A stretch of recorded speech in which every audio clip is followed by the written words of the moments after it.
Assalamualaikum warahmatullahi wabarakatuh.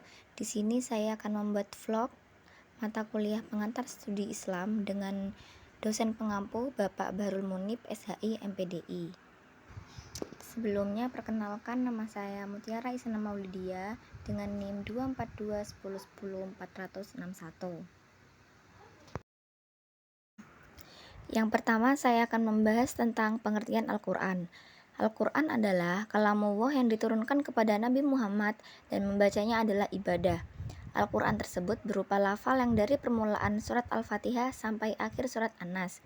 Al-Quran tersebut berupa firman Allah yang diturunkan kepada hati Rasulullah Muhammad bin Abdullah melalui Ar-Ruhul Amin dengan lafal-lafal yang berbahasa Arab dan maknanya yang benar, agar ia menjadi hujah bagi Rasul, bahwa ia benar-benar Rasulullah, menjadi undang-undang bagi manusia, memberi petunjuk kepada mereka, dan menjadi sarana pendekatan diri dan ibadah kepada Allah dengan membacanya.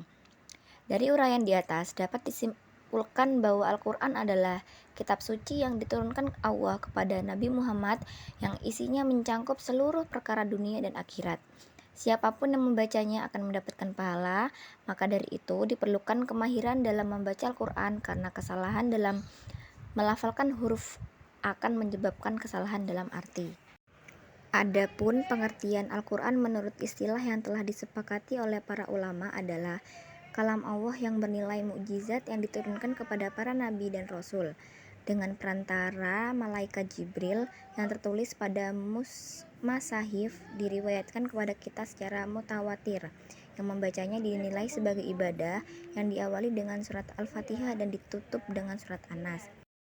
Yang kedua, saya akan menjelaskan tentang isi dan kandungan dalam Al-Quran.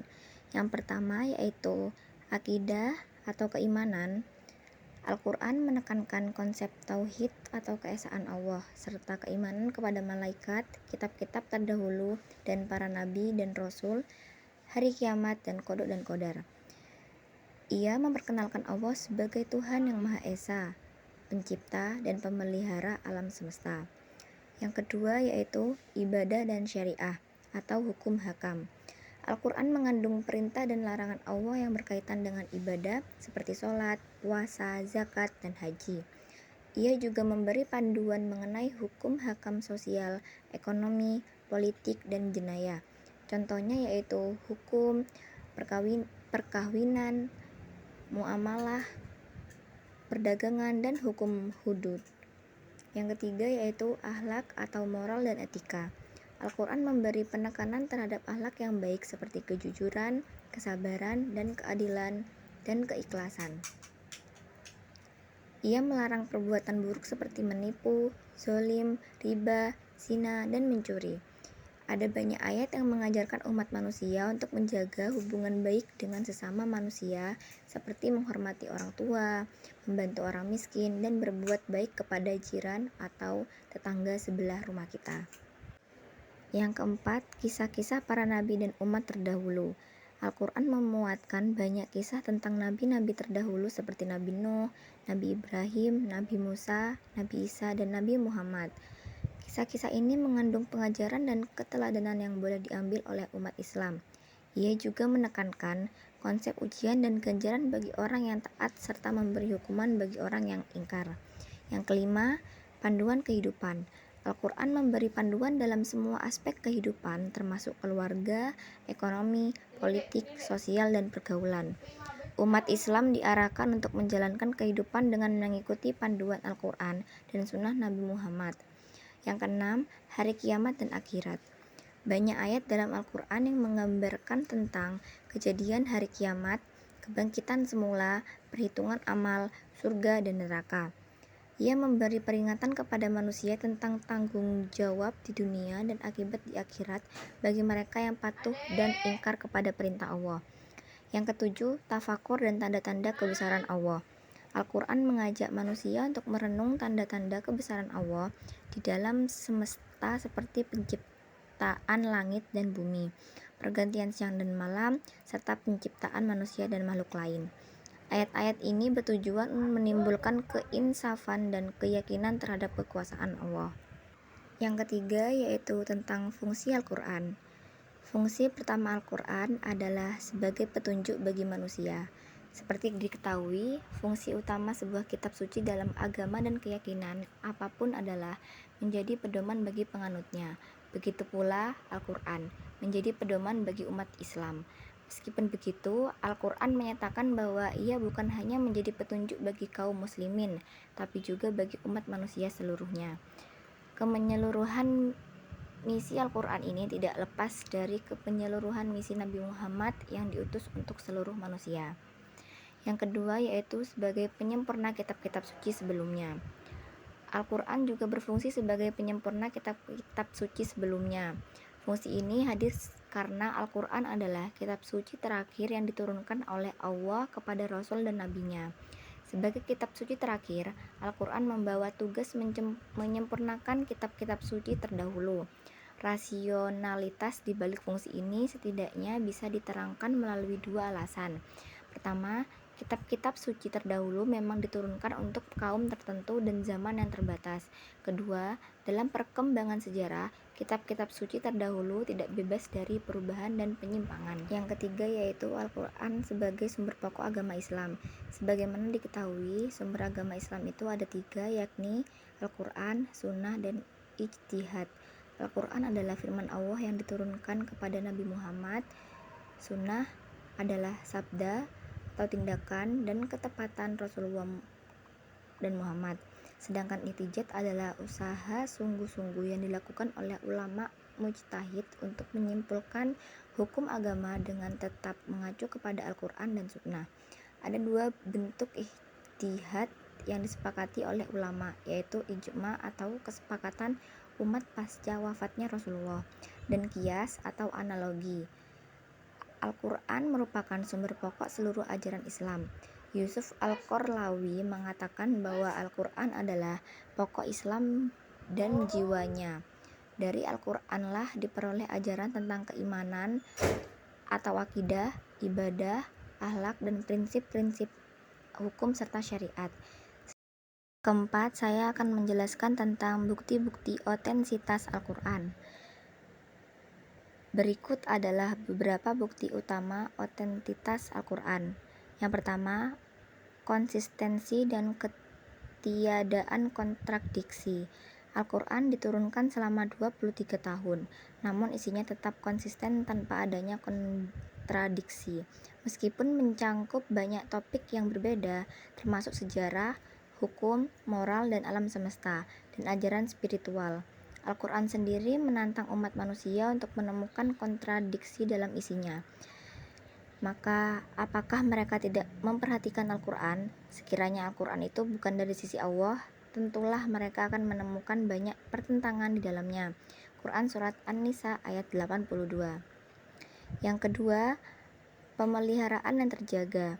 Sejak pertama kali diturunkan, Al-Quran telah dipelihara dengan sangat hati-hati, baik melalui hafalan maupun penulisan. Para sahabat Nabi Muhammad menghafalkan Al-Quran dan menuliskannya secara langsung, sehingga teks Al-Quran yang ada sekarang identik dengan apa yang diwahyukan lebih dari 1400 tahun yang lalu. Proses kodifikasi resmi terjadi di masa Khalifah Utsman bin Affan yang menyusun mushaf standar dan menyebarkannya ke berbagai wilayah Islam. Hal ini memastikan bahwa tidak ada perubahan atau distorsi terhadap teks aslinya. Biasa, Al-Quran diakui memiliki gaya bahasa yang luar biasa, bahkan oleh para ahli bahasa Arab.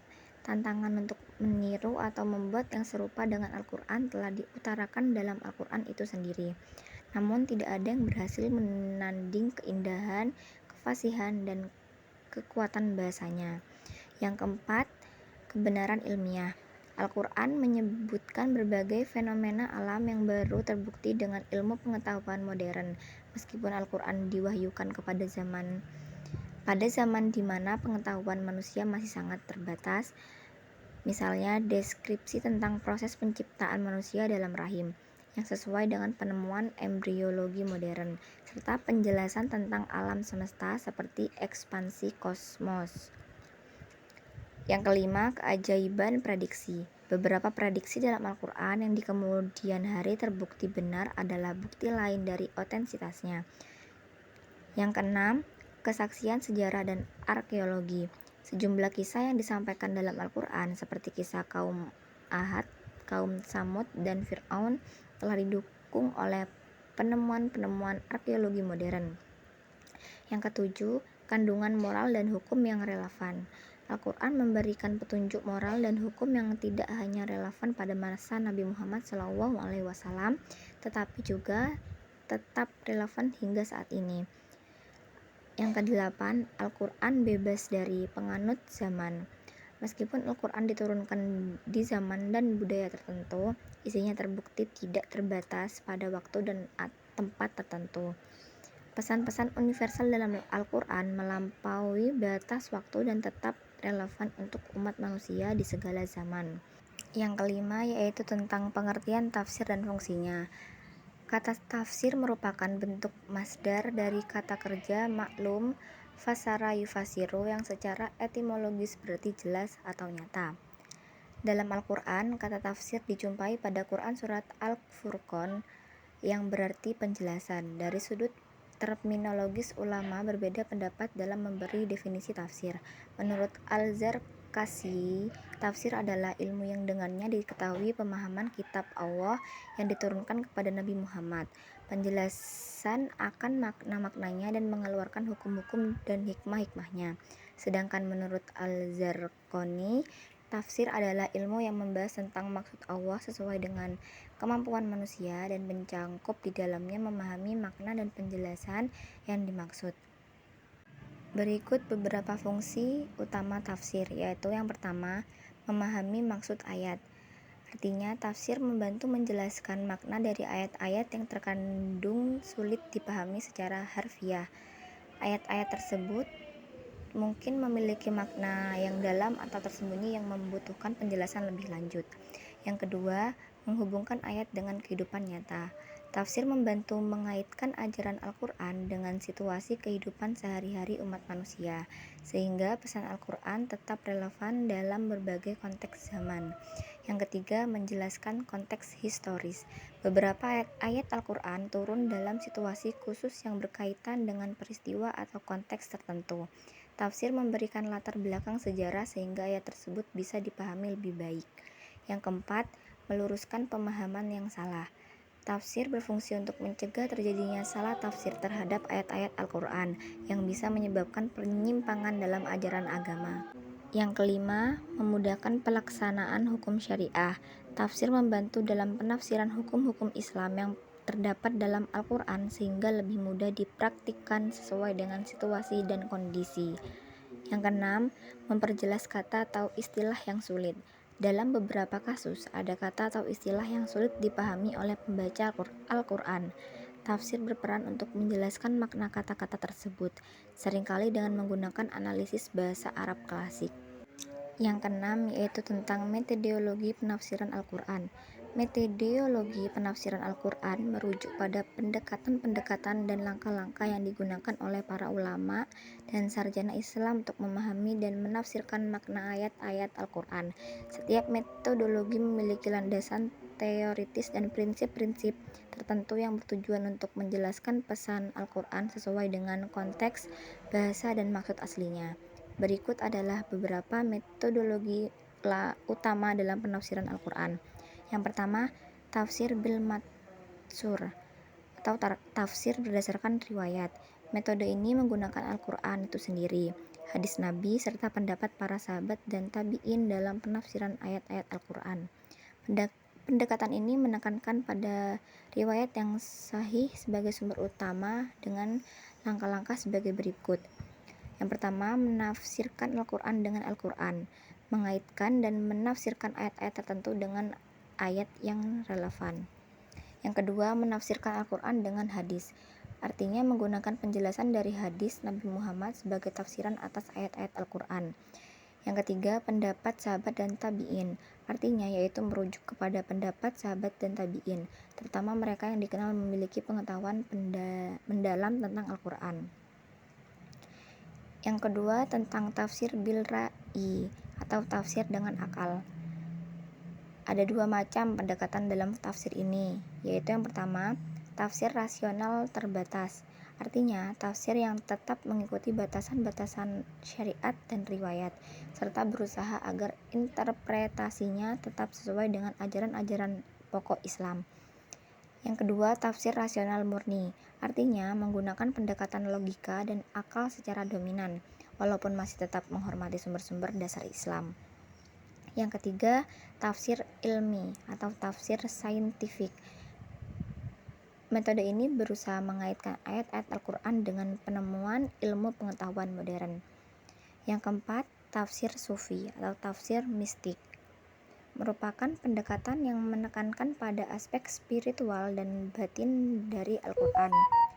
Tafsir sufi seringkali lebih mendalam dan metaforis, dengan tujuan utama untuk mencapai makna spiritual dan pemahaman batin dari wahyu Allah. Yang kelima, tafsir maudhu'u atau tafsir tematik. Metodologi ini menafsir ayat-ayat Al-Quran berdasarkan tema tertentu. Yang keenam, tafsir fikih atau tafsir hukum. Tafsir ini berfokus pada ayat-ayat yang berhubungan dengan hukum Islam. Tujuan utama dari tafsir ini adalah untuk memahami aturan-aturan syariat yang terkandung dalam Al-Quran, yang kemudian digunakan sebagai dasar hukum dan pelaksanaan kehidupan sehari-hari umat Islam. Yang terakhir, tentang model-model penelitian Al-Quran dan tafsir. Yang pertama, penelitian tematik atau maudhu'i. Model ini menekankan pada pengumpulan ayat-ayat Al-Quran yang berkaitan dengan suatu tema tertentu. Yang kedua, penelitian tafsir bil-ma'thur. Model tafsir ini didasarkan pada riwayat-riwayat ayat atau hadis yang berhubungan dengan penjelasan ayat Al-Quran. Yang ketiga, penelitian tafsir bil-ra'yi. Model ini mengedepankan interpretasi berdasarkan akal dan logika. Yang keempat, penelitian linguistik atau bahasa. Model ini fokus pada analisis linguistik teks Al-Quran. Yang kelima, penelitian tafsir maqasidi. Penelitian ini menekankan pada tujuan syariah, maqasid al-syariah di balik ayat-ayat Al-Quran. Yang keenam, penelitian sejarah tafsir. Model ini fokus pada studi sejarah perkembangan tafsir dari zaman klasik hingga modern. Yang ketujuh, penelitian hermeneutika Al-Quran. Hermeneutika adalah pendekatan interpretatif yang berkembang dalam kajian filsafat dan teologi. Dalam konteks studi Al-Quran, hermeneutika digunakan untuk memahami teks dengan mempertimbangkan konteks sejarah, sosial, dan budaya di mana Al-Quran diwahyukan, serta untuk mencari relevansi dalam konteks masa kini. Masing-masing model penelitian ini memiliki pendekatan yang berbeda, tetapi tujuan utamanya tetap sama, yaitu untuk memahami dan menjelaskan pesan-pesan Al-Quran dengan cara yang sahih dan relevan untuk berbagai konteks zaman. Jadi, kesimpulannya adalah studi Al-Quran dan tafsir adalah bidang yang mendalami makna, penafsiran, dan penerapan Al-Quran sebagai pedoman hidup umat Islam. Tafsir berfungsi sebagai alat untuk menjelaskan makna tersurat dan tersirat dari ayat-ayat Al-Quran dengan menggunakan berbagai metodologi. Tafsir sangat dipengaruhi oleh konteks sejarah, sosial, dan budaya, sehingga penafsiran bisa berbeda berdasarkan tempat dan waktu. Peran ulama sangat penting dalam menafsirkan Al-Quran karena mereka mengandalkan berbagai disiplin ilmu seperti bahasa, fikih, dan sejarah. Studi dan penafsiran Al-Quran memerlukan kehati-hatian dan penguasaan ilmu yang mendalam agar tidak terjadi kesalahpahaman dalam beragama. Meskipun tafsir terus berkembang, intinya tetap menjaga kesatuan pesan Al-Quran sebagai pedoman yang membawa umat manusia menuju kebenaran dan kebaikan. Sekian vlog dari saya, kurang lebihnya mohon maaf. Wassalamualaikum warahmatullahi wabarakatuh.